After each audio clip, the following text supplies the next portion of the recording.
So yo man, Pogi Boy Migs na naman nga pala to. Samahan nyo ako sa trip ko. Saan trip nyo lang dito yung trip ko? Let's go! Ngayong araw man, magre-react tayo dito sa bagong vlog ni Kit Jimenez man. Yung nagkatagpo na sila ni Terence Romeo man. So kung di nyo alam, big basketball fan ako. Nagbabasketball din ako. Naglaro din ako sa mga ilang liga. Naglaro din ako dito sa Amerika ng varsity, ng high school. So yung marami tayong ginawa man. Pero big fan tayo ng basketball. So ayan, magre-react tayo dito, man. Like and subscribe na kayo. Subscribe kayo, man.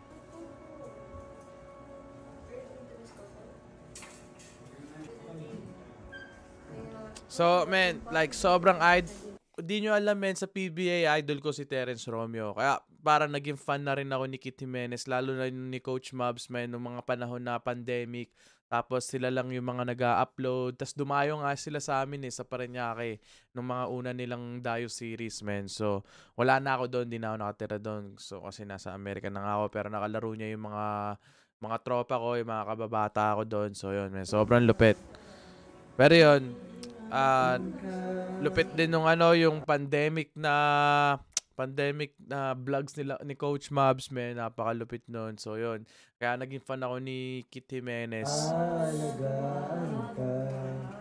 Lalo na para siyang si Terence Romeo maglaro, no? Kasi idol ko si Terence Romeo, man.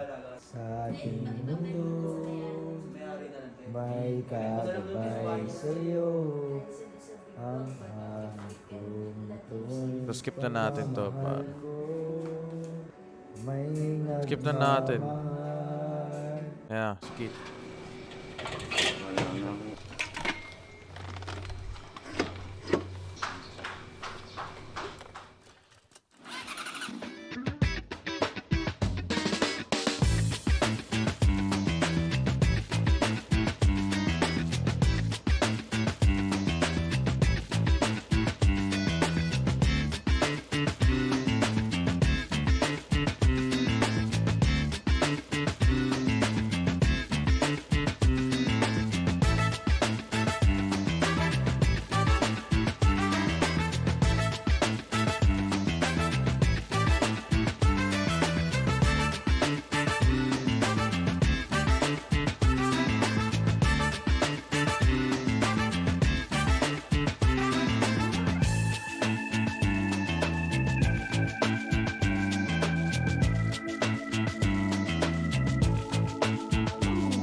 Pumunta. Ayan na!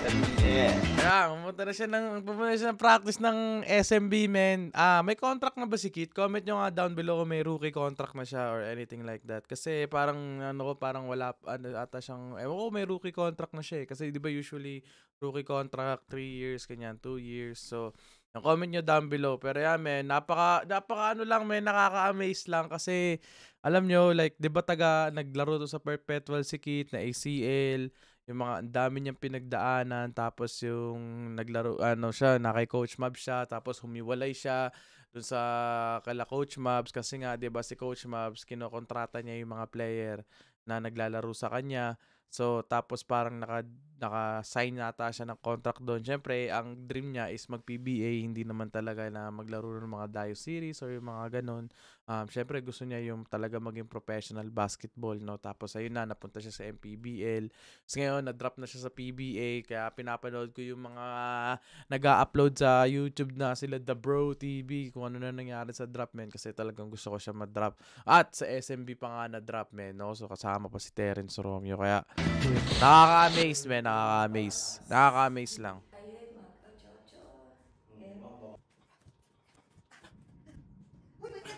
It's a prank. Sorry guys.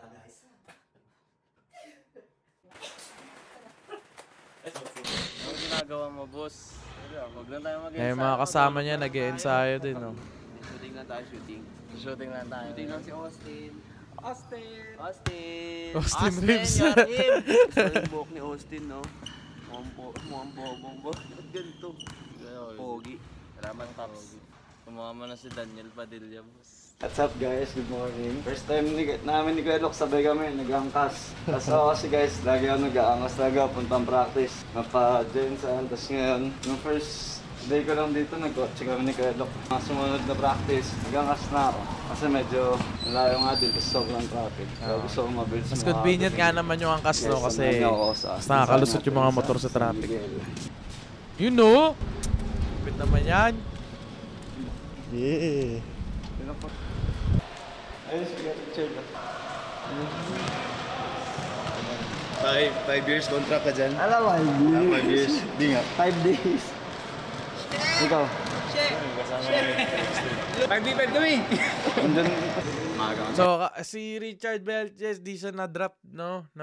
Ano lang siya, hindi siya na-drop. Sayang naman, man, kasi pwede naman siyang 4 na laro or, you know what I'm saying? Like, magaling sa Mga pagod lang talaga. rebound. Desardo mo, ah. Kaya bigyan natin ang bago.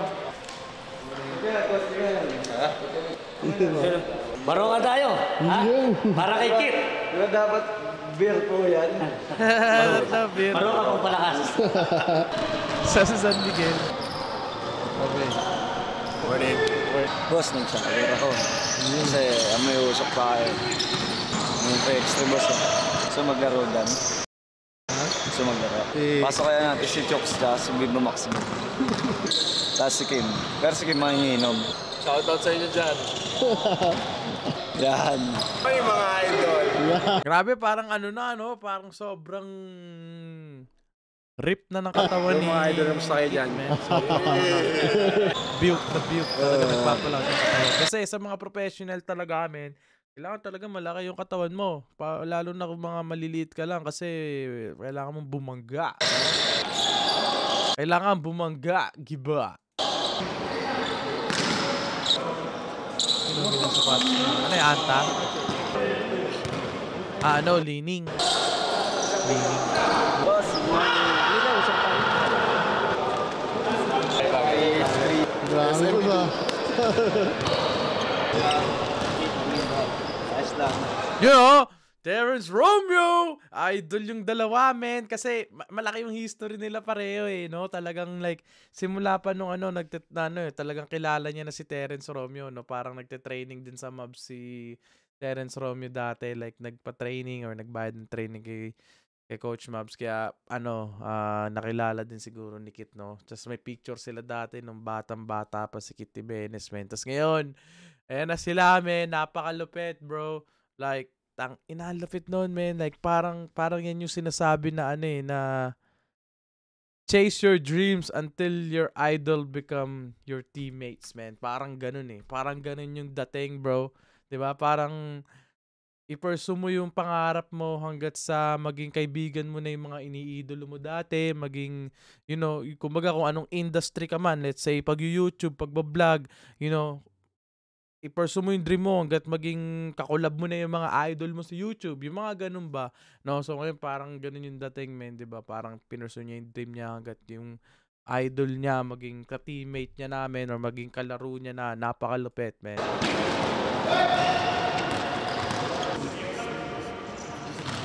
No, yan na, pinayuan na siya.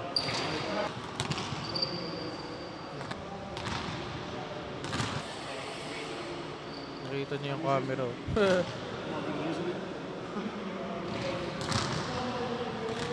Laki yung katawan ni Kit, talagang siya built na siya para sa PBA yung katawan niya.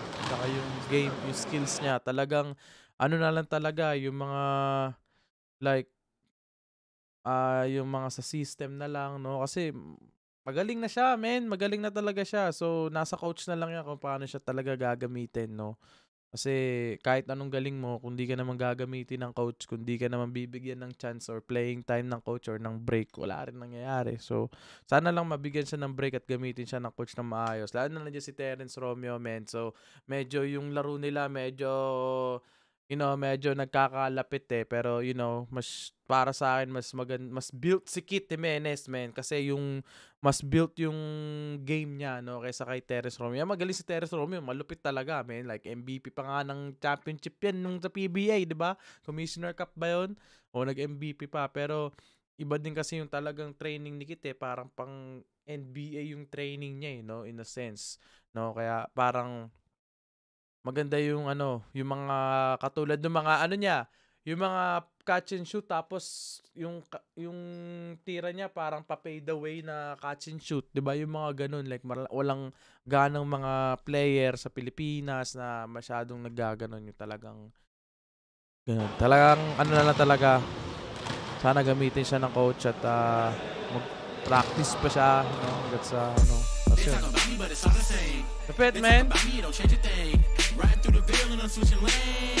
Lapit, man. Nakita na sila. Pero yun na yun. Tapos na. Nabitin ako Pero yun, man. Sabi ko nga, built na siya eh. Built na si Kitty Menes. Talagang maganda na yung mga training niya, yung ball handling niya. Ano, magaling na lahat eh. Magaling na talaga siya lahat. Sana lang gamitin siya ng coach at sana mas mag-ano pa siya dun sa mga improve siya dun sa mga catch and shoot, one dribble pull-ups, yung mga ganun kasi 'di ba? Alam naman natin si Kit mahilig crossover, mahilig siya na nasa kamay niya yung bola, no? So sana ma-develop niya yung mga ganung mga play na kasi syempre pag sa mga professional na hindi na laging nasa iyo yung bola, hindi na may system kayong nilalaro. So sana ma-adapt niya yung mga yung mga one dribble pull-up, catch and shoot, off the screen, yung mga ganung klase ba, no? So yun. Pero kaya niya yun, malupit to eh. Bilib ako dito. Ito mga katawan niya kumpara kay Teres Romeo, talagang built na. Pero yun, man. Lupit, man. Excited na ako sa first game niya. Sana mabigyan siya ng magandang contract, no? At rookie contract. So yun. Pero anyways, maraming salamat sa panonood. Nabitin lang ako ng konti dito, men. Pero nakaka-excite. Pero yun, like, comment, subscribe. At kita tayo susunod na reaction. Bye-bye!